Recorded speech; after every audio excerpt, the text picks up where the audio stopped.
Boston Logan International Airport, 5:22 a.m. The terminal buzzed with life as passengers rushed to catch early morning flights.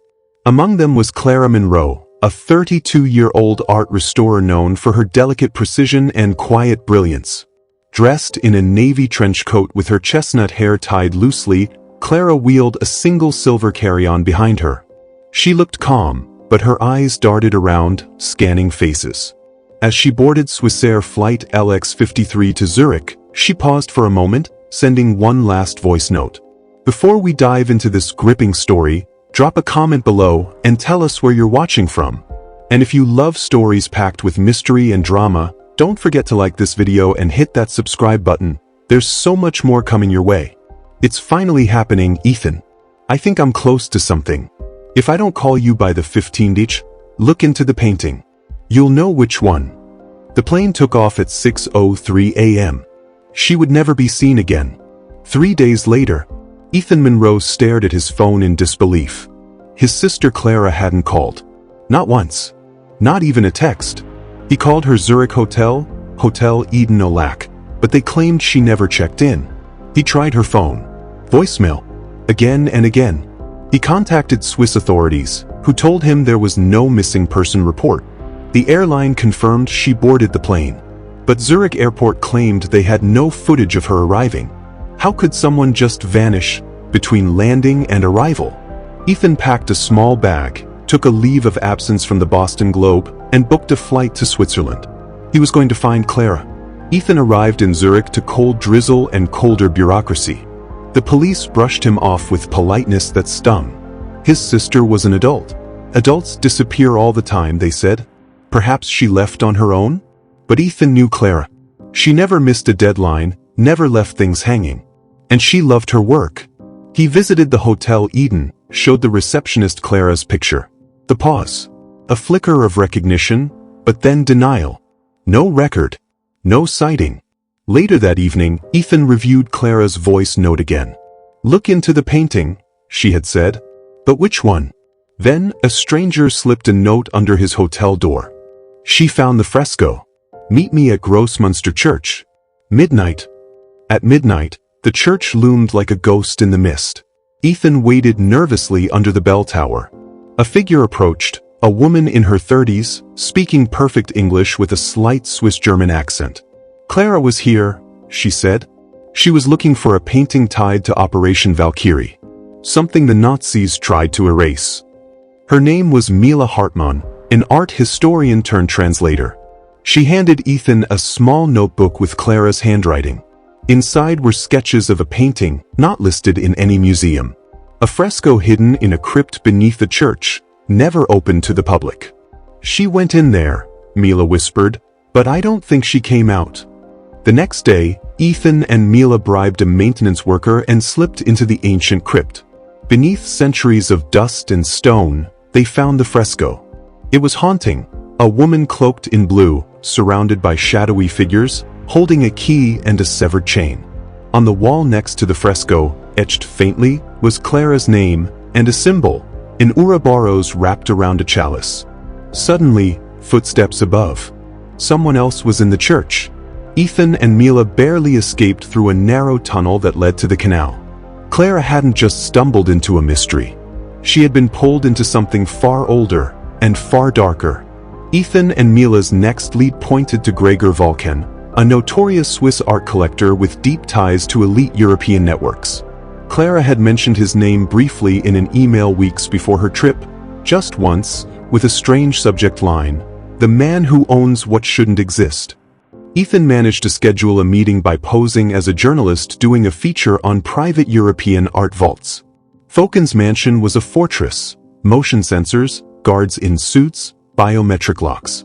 The man himself was tall, sharply dressed, with icy blue eyes that never blinked.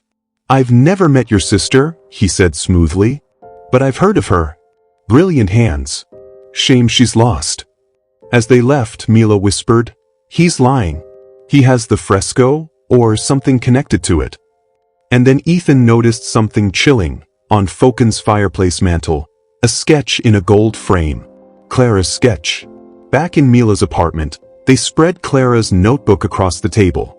Each page was more cryptic than the last. Latin inscriptions, geometric designs, fragments of art history that didn't match any known painting. But one name kept appearing: the Magdalena manuscript. According to Mila, it was a rumored text from the late 1400s, lost during the Nazi art raids.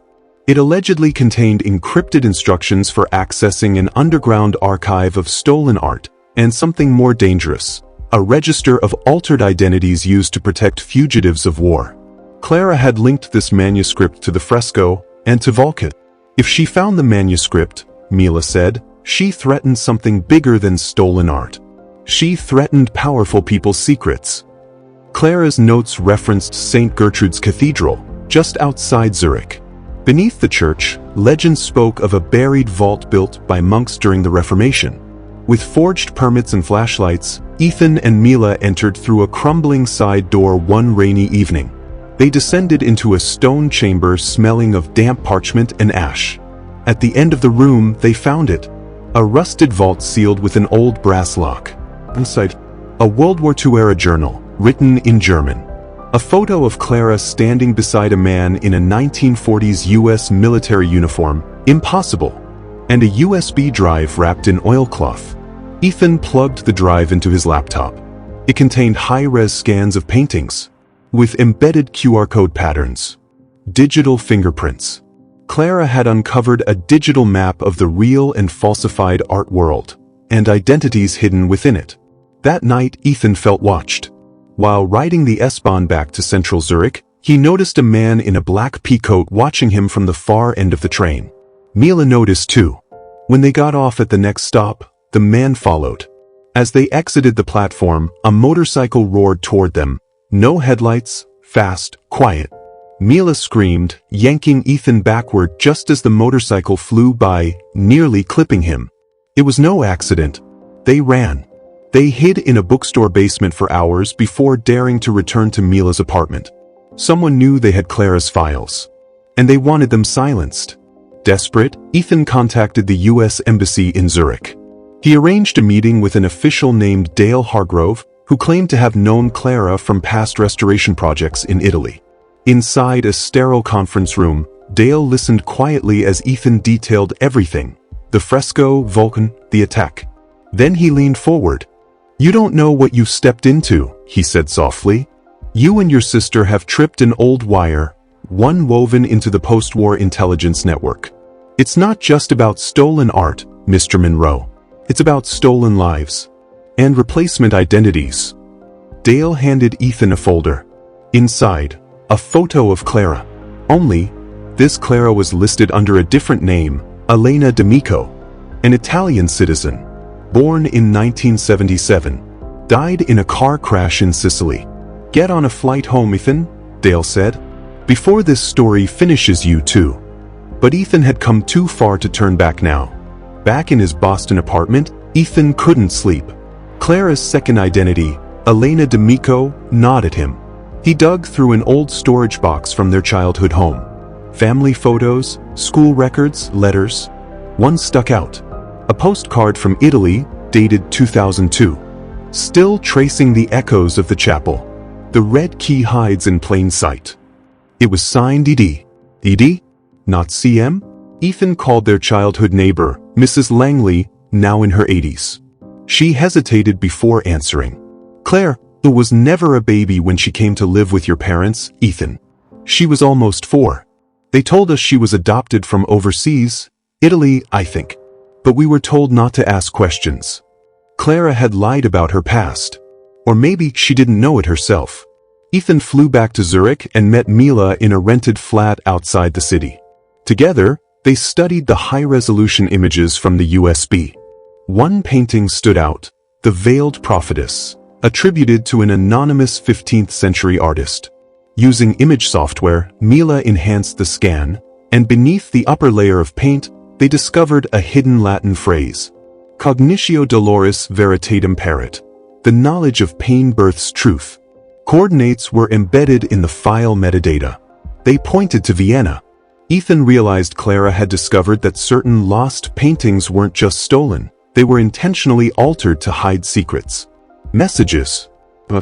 Codes. Clara had uncovered the Whisper Archive, a rumored network of encoded paintings tied to Cold War-era European espionage. The deeper Ethan went, the more Clara became a ghost wrapped in riddles. In Vienna, Mila and Ethan tracked the coordinates to an old townhouse once used by Soviet double agents. Beneath the crumbling structure was a wine cellar converted into a secret chamber. There, they found a wall of painted tiles, each with seemingly random brush strokes. Mila gasped. This is Clara's restoration style. See how she builds textures? This was her work. But one tile was missing. A message was scrawled in the space behind it. They know. I can't run anymore. But I've hidden the truth where the fire once fell. See him. As they left, the door slammed behind them. But gas began to hiss from the wall. The trap. They smashed a side panel, crawling through cobwebs and ancient beams, escaping just before the chamber exploded. Someone was burning the evidence. And trying to bury Clara with it. The clue, where the fire once fell, led them to Santa Lucia Chapel in Naples, Italy. A place where a devastating fire in 1989 destroyed dozens of priceless manuscripts. Clara had spent time there during her art residency. Ethan and Mila traveled to Naples, entering the blackened ruins. Hidden behind the altar, in a cavity beneath the scorched marble, they found a fireproof metal box. Inside, Clara's real birth certificate, Elena D'Amico, born 1993. Photos of her with an unknown woman, presumably her birth mother. And a second USB drive labeled Whisper_03. The files contained a list of names and locations, high-level individuals across the US and Europe, with notes like Valkyrie Index confirmed and Sleeper potential. Clara hadn't just found a painting. She had found a ledger of Cold War spies, still active, still living under false identities. Suddenly, Mila vanished. Ethan returned from a grocery run to find their Naples apartment ransacked. Laptop gone, phone destroyed, Mila missing. The only thing left behind was a blood-stained cuff and a matchbox from the Cardinal Club in Vienna, a private lodge for former intelligence officials. Desperate, Ethan contacted a hacker friend in Berlin, Yuri, who managed to trace the USB's last access point. It wasn't the embassy. It was Langley, Virginia. The CIA had Clara's files. And possibly, just then Ethan received a call from a scrambled number. You need to stop, Ethan. There are people watching you right now. But if you really want to find your sister, come to Prague. The voice sounded like Mila's, but with a chill he couldn't shake. Ethan arrives in Prague, the city of smoke and shadows. It's winter. Fog hugs the streets. He checks into a cheap hostel under an alias and heads to Charles Bridge, following instructions encoded in the last email Clara ever sent. At the base of a statue, he finds it, a hollow brick containing a note written in her handwriting. Stop chasing ghosts, Ethan. I'm not who you think I am. You never knew me. Let it go. See, it isn't just a warning, it's a goodbye. Ethan is shaken, but he knows Clara too well. This isn't surrender. It's a breadcrumb. He recalls something Mila once said, Prague is where legends go to hide. Ethan investigates the Cardinal Club, a near-mythical underground society of former spies, art smugglers, and data brokers. Only accessible through referrals. With Yuri's help, he hacks a guest registry and forges an invitation. Inside the lavish Baroque estate, Ethan mingles with old men in tuxedos, women in veils, ex-military, and sharp-eyed ghosts from a different time. Then he sees her, Mila, alive, hair shorter, dressed elegantly, talking to Dale Hargrove, the embassy official. She sees Ethan and freezes. You shouldn't be here, she whispers, dragging him into a side hallway. She confesses everything. Mila was never just a friend. She was sent by a hidden faction within NATO intelligence to follow Clara. But somewhere along the line, she switched sides. Clara found something that could destabilize entire governments, Mila says. She wasn't taken. She ran with the archive. She wants to burn the whole thing down. Mila gives Ethan an address in Bratislava. If you want to see the truth, go there. But I won't follow. And neither should you. At a remote estate in Slovakia, Ethan finds a secluded cabin in the woods. It's empty, almost. Inside is a mirror covered in a black sheet. Taped to the mirror is a photo of Ethan and Clara as children. Underneath, scrawled in ink, "One of us was always the lie." Inside a false wall, he finds the original painting of the veiled prophetess, wrapped in cloth. The back of the canvas is scratched with initials. Elena D'Amico Valeria Monroe. The woman they knew as Clara Monroe wasn't adopted. She replaced the real Clara Monroe, who died in childhood. She assumed her identity, buried her past. Clara was never Ethan's sister. She was planted. Through Yuri's help, Ethan cracks the USB's last layer of encryption using the initials ED and VM. It reveals a full map of the Whisper Network, an underground system created after World War II by US and Soviet agencies. Thousands of agents, war criminals, defectors, and double agents were given fabricated lives through forged identities and art smuggling. Claire, or Elena, had located the registry. More importantly, she had threatened to release it all. Ethan now held the same data. If he went public, he could collapse governments. But there was a note in the final file. "If you're reading this, Ethan, you were never supposed to follow. I lied to protect you. I loved you, even if it was built on a lie. You were the only real part of my life." Clara. Ethan wept. Not because of betrayal, but because he finally understood. She had vanished to protect him. Back in Prague, Ethan stands atop Petrin Hill, holding the burner phone Mila gave him. He types one word into the encrypted messaging app Clara used. "Why?" He waits. An hour passes. Then two. Finally, the phone vibrates. "Because I couldn't let the world turn you into me." The message disappears seconds later. Then, at the top of the hill, a figure appears in the distance. A scarf pulled low over her face. She pauses, looks at Ethan. He runs toward her. She turns and vanishes into the fog. Was it Clara? Or was it just a final whisper in a world built on shadows? Ethan makes a decision.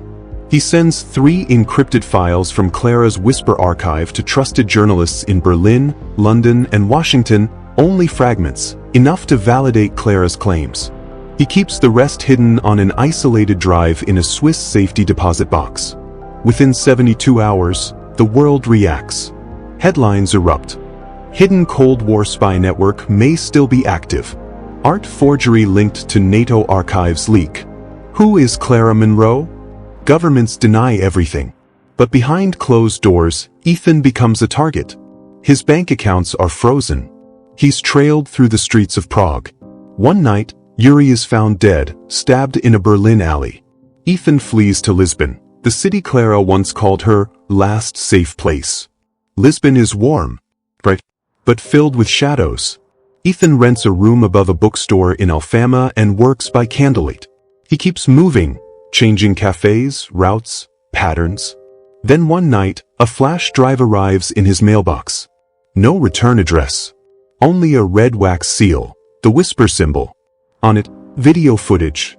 A surveillance clip. From years ago. Clara, standing with his real mother, Valeria Monroe. She wasn't dead. She was a handler.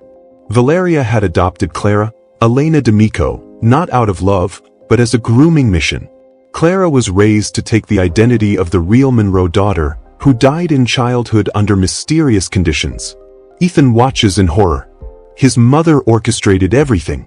"You were the distraction, Ethan," Mila's voice echoes in a separate audio file. A cover.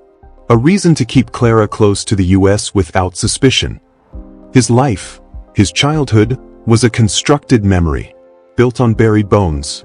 Ethan arranges to meet an ex-Interpol official, Graziella Moreau, who agrees to help decode the rest of the Whisper archive in exchange for amnesty and immunity. They meet at a hotel in Geneva. He hands her a replica USB. At 3:12 a.m., the hotel fire alarm blares. Ethan bolts up, Graziella is gone. Her room ransacked. The replica drive destroyed. Her phone last pinged near Lake Lehman, but her body is never found. Whoever they are, they're cleaning house. Ethan is next. But Clara leaves him one final breadcrumb. An email encrypted with a phrase from the painting. Cognitio Doloris Veritatem Paret. Coordinates: Arctic Circle. In the freezing tundra of Svalbard, Norway, Ethan locates a decommissioned NATO research bunker, converted into a private data archive. The facility was supposedly shut down in 2006. He enters with forged NATO credentials from Mila. Inside, rows of old servers hum in darkness. And then, footsteps. Clara emerges from the shadows. Older. Tired. Alive. She doesn't cry. Neither does he. Just silence. She explains everything. I was trained from the moment I could walk. To be a forgery. A message hidden in plain sight. But I made the mistake of loving you. When I uncovered Whisper, I thought exposing it would set me free. But it made me a threat. I didn't vanish to escape. I vanished to stop what comes next. She opens a hidden chamber. Inside, the full Whisper index. Names, documents, AI facial reconstructions of over 2,000 agents hidden in plain sight in America, France, Germany, and the UK. Clara offers Ethan the choice. Burn it, or release it. Either way, everything changes. Back in Lisbon, Ethan sits alone on a rooftop as dawn breaks. The Whisper archive rests beside him. The world below continues, blissfully unaware. If he exposes Whisper, nations fall. Families implode. Blood is spilled.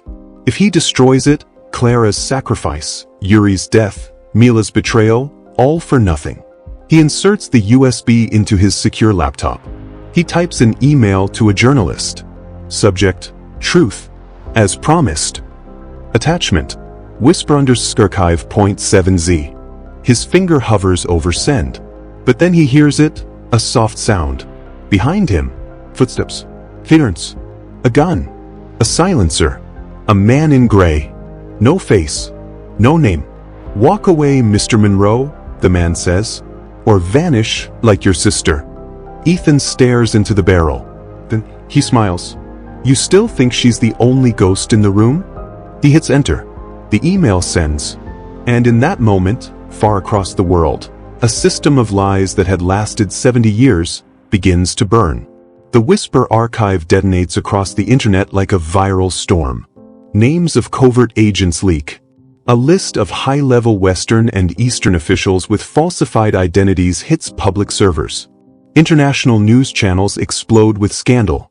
Governments scramble. 3 U.S. senators resign.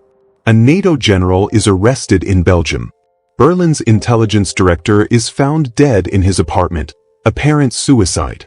Chaos begins. Ethan is forced off the grid. Clara disappears again.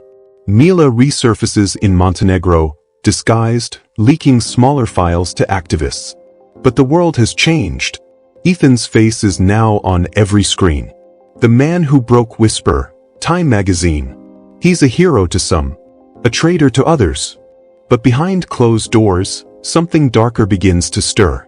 Deep beneath an abandoned monastery in Slovenia, Clara is held captive by a ghost faction, ex-Whisper agents not loyal to any nation, operating under the codename, the Obsidian Root.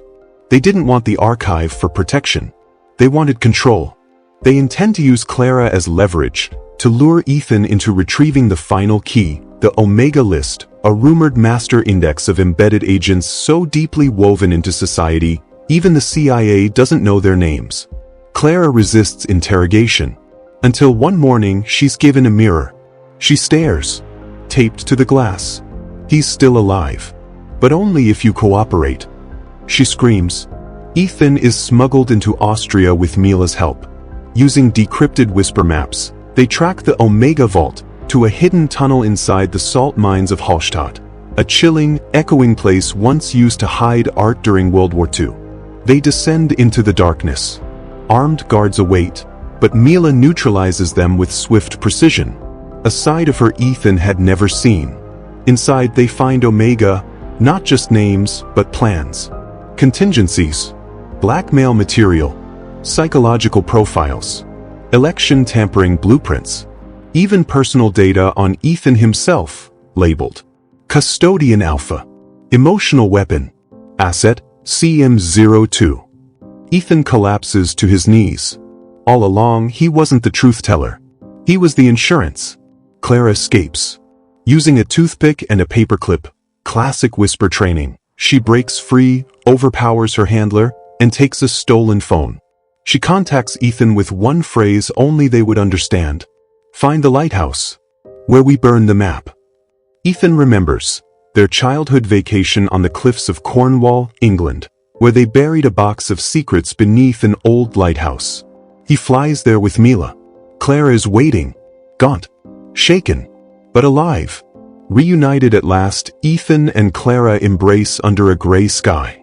The sea rages behind them, but the obsidian route isn't done. They attack at dawn. A bloody shootout. Mila is shot. Clara takes a bullet to the shoulder. Ethan fights like a man possessed, protecting the sister who was never his sister, and the friend who became his anchor. In the end, they survive. But Mila doesn't. Her last words: "Erase the rest, or it never ends." Months later, a remote cafe in Reykjavik, Iceland. A man walks in, orders tea, sits at a corner table. Across from him, a woman joins silently. Ethan and Clara. Different names. Different faces. The world thinks they're dead. Whisper has been purged. The Omega Vault destroyed. Obsidian route dismantled. But peace never lasts. Clara hands Ethan a photo. A child. A girl. 9 years old. "She's one of us," Clara whispers. "The last project. And they'll come for her." Ethan stares into the girl's eyes, full of questions, full of silence. He sighs. "Then we do it again. We vanish." Clara smiles. "No. This time, we fight." And with that, they walk into the snow. No shadows. No whispers. Just two ghosts becoming legends. Thanks for watching. If you're hooked on gripping stories like this, be sure to like, share, and subscribe for more thrilling tales. Your support means the world to us. With love and gratitude, I invite you to join our community for more captivating content. Subscribe now for more stories that will keep you on the edge of your seat. Thank you.